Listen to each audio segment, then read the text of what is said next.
Look at that Cartesian plane. Isn't it just so beautiful? X on the horizontal, Y up and down the vertical. Now there's this thing called slope. There are two ways that it's expressed. It's the rise over run. It's the change in Y over the change in X. Slope measures the steepness of a line. A higher slope means a steep incline, and the reverse is also true. A low slope makes the line flatter too. See, there's this thing called slope. There are two ways that it's expressed. It's the rise over run. It's the change in Y over the change in X. Hello students, hope you enjoyed that catchy little song by one of our internet friends.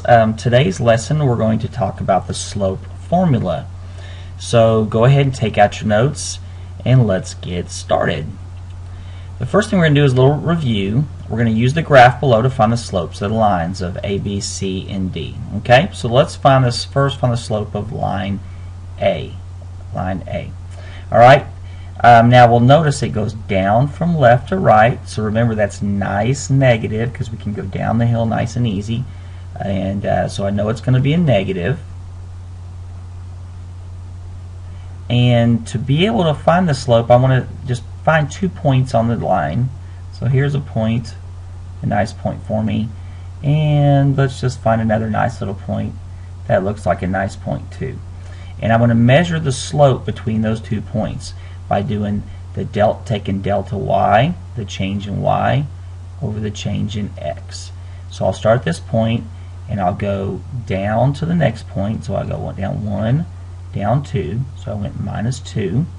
So my delta y is negative 2. And then my delta x, I'm going to go over 1, 2, 3, 4, 5. I went 5 to the right, so it's positive 5. So my slope is negative 2/5 of line A. Alright, let's do that for line B now. Line B, if you'll notice, is a flat line or a horizontal line.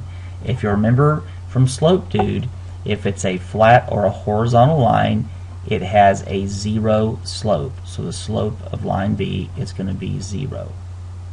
Alright, line C goes up. Line C, it goes up from left to right, so that's going to be a positive slope going up from left to right. And I'll pick two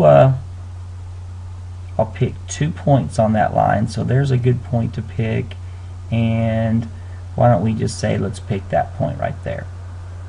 Alright, so I'm going to do my delta y over delta x, so I'm going to go up 1, 2, 3, 4, 5, 6, so I went up 6. So my delta y is positive 6. My delta x, I'm going to go to the right 1, 2, 3, 4, 5, 6. So I went to the right 6. So it's 6 over 6, which reduces to positive 1. And then my last line is line D. Line D, if you'll notice, it's a vertical line. Remember, vertical lines have a slope that is undefined. It's the worst curse word in mathematics. So undefined slope. That means he's just skied off the cliff. Okay? Now, I've looked at all these different scenarios and with lines, but I want to know now, how do I find the slope? How do I find the slope if we have no graph? Alright, and that's what we're going to do next by coming up with our formula. So if you'll look, we have a formula for slope. If no graph is given, we can find the slope between 2 points on a line using a formula. And our formula is to find the slope. If you remember, in our last lesson, we defined m as the slope. We do rise over run, which means up and down over left and right. And that's delta y over delta x. And the formula for that is y2 minus y1, which just means to subtract my y's, over x2 minus x1, which means to subtract my x's. Now let's look at that a little further in detail. Notice I have 2 points. The first point is going to be labeled as an x and a y, but we're going to call them x1, y1. And the second point is going to be an x and a y, x2, y2. The way I find the slope is I take the y's from each of these and I subtract them. And then I take the x's from each of these and then I subtract them. Now notice I said I took the y from the second order pair and subtracted the y in the first order pair. Same thing with the x's. It doesn't really matter if you subtract the first order pair from the second order pair or the second order pair from the first order pair, as long as you do the y's and the x's in the same order. And I'll show you that as we get into our examples. Okay, so let's go ahead and work through some examples. Alright, I've given you the formula up here again, so we can use that. And what we want to do is we want to find the slope of the line that passes through those 2 points. -2, 3, and 4, 8. So I'm going to let this first order pair be our x1 and our y1, and the second order pair be our x2 and our y2. Alright, so now what I'm going to do is I'm going to find the slope, and that's equal to our delta y over delta x. Delta y just means to subtract the y's. Delta x means to subtract the x's.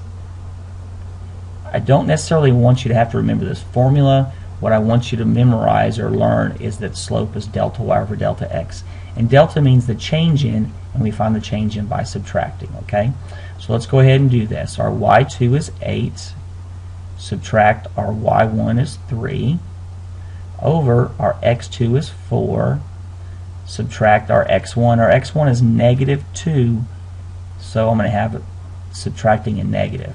If you remember, subtracting a negative, that's like adding the opposite or adding a positive. So now I'm going to simplify this. 8 minus 3 is 5. And 4 plus 2 is 6. So my slope is 5 over 6. Alright, let's try the second example. In our second example, we have the order pair 7, -6, and 5, -5, 2. So let's let the first order pair be x1, the second and y1. The second order pair will be x2 and y2. Now I want you to go ahead and take a moment and see if you can find the slope of the line that passes through these points on your own. When you finish, go ahead and unpause the video and we'll see how you did. Okay, so in this example, we're going to let, we used a y2, which was 2, subtract y1, which is -6. Remember, that's going to make a plus a positive. And then my x2 was -5, minus my x1 was 7. So then when I simplify this, 2 plus 6 is going to be 8. And -5 minus 7 is -12. Now I can simplify this. 8 over 12 just reduces to 2 over 3 because they both can be divided by 4.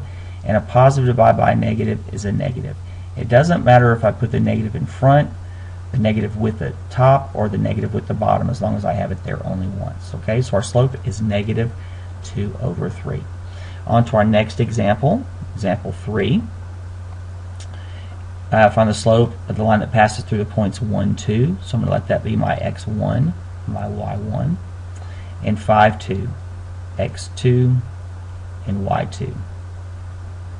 Okay, so take a second and work through this one on your own, then unpause the video when you're done.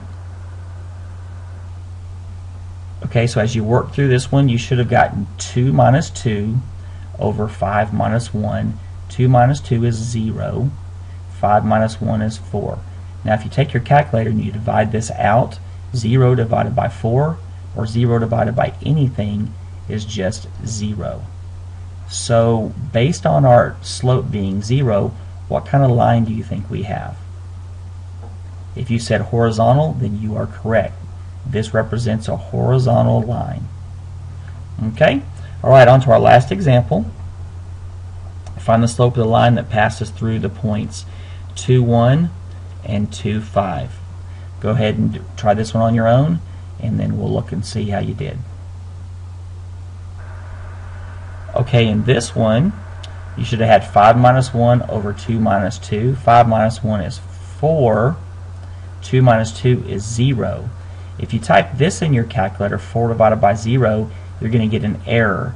An error means that it doesn't exist or it's undefined. So if I have a slope of a line that's undefined, what kind of line is that? If you said it's a vertical line, then you would be correct. So all vertical lines have a slope that is undefined. Alright, hopefully this made sense to you. If you have any questions, you can go back and rewatch parts of the video. Please make sure you complete the WISC, and we'll see you in class.